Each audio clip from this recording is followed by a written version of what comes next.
Good morning সকলকে। Can লাইফস্টাইলের নতুন একটি ব্লগে তোমাদের সকলকে স্বাগত জানাই। বন্ধুরা, ছবি দেখেই নিশ্চয়ই বুঝে গেছো আজকে আমি কি রান্না করতে চলেছি। চলো তাহলে শুরু করা যাক আজকের রেসিপি।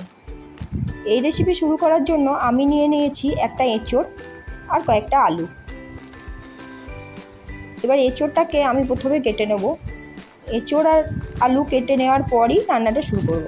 এঁচোড় কাটার জন্য তোমরা জানো তো হাতে কিন্তু একটু তেল মাখিয়ে নিতে হয়, কারণ এঁচোড়ে আঠা থাকে। এবার আমি এঁচোড় আর আলুটাকে প্রেসার কুকারে দিয়ে দিলাম একটুখানি ভাপ নিয়ে নেবার জন্য।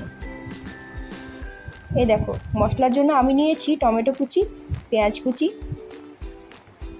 আর নিয়ে নিয়েছি কিছু বাটা মশলার জন্য এই যে আদা কুচি, রসুন আর কাঁচা লঙ্কা। চলো তাহলে রান্নাটা বসিয়ে দিই। কড়াইয়ে তেল দিয়ে দিলাম 5 ফোড়ন।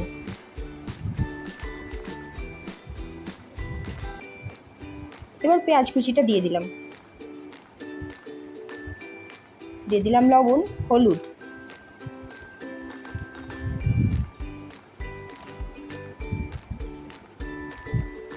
এই যে মশলাটা, এটা আমি বেটে নেব। আর পেঁয়াজটার মধ্যে দিয়ে দিলাম টমেটোটা নরম হওয়ার জন্য। দেখো, টমেটো অনেকখানি গলে গেছে।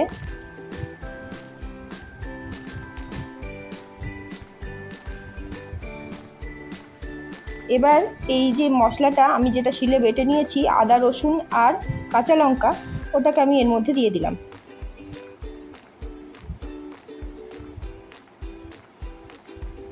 দিয়ে দিলাম জিরের গুঁড়ো, ধনের গুঁড়ো। এবার মশলাটা ভালোভাবে কষিয়ে নেব।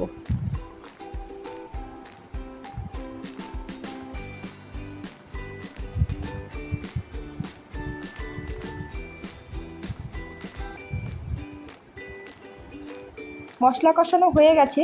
এবার আমি সেদ্ধ করে রাখা আলু আর এঁচোড়টা দিয়ে দিলাম।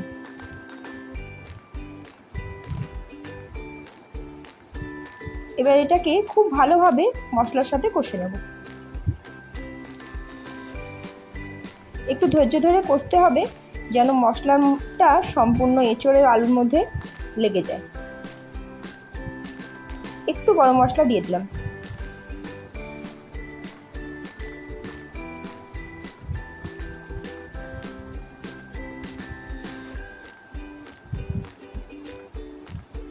এবার দিয়ে দিলাম সামান্য জল।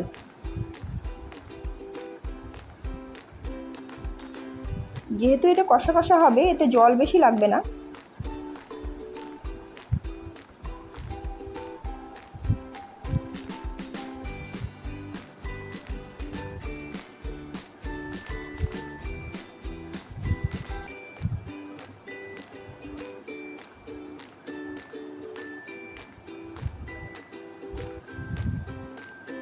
দেখো, এটা ফুটে এসে পুরোপুরিভাবে মাখা মাখা হয়ে গেছে। এর মধ্যে হালকা একটু ধনেপাতা ছড়িয়ে দিলাম, তাহলে কিন্তু আজকের রেসিপি রেডি হয়ে গেল। এই দেখো, আমি ঢেলে নিয়েছি। আজকের রেসিপিটা কীরকম দেখতে হয়েছে দেখো তো।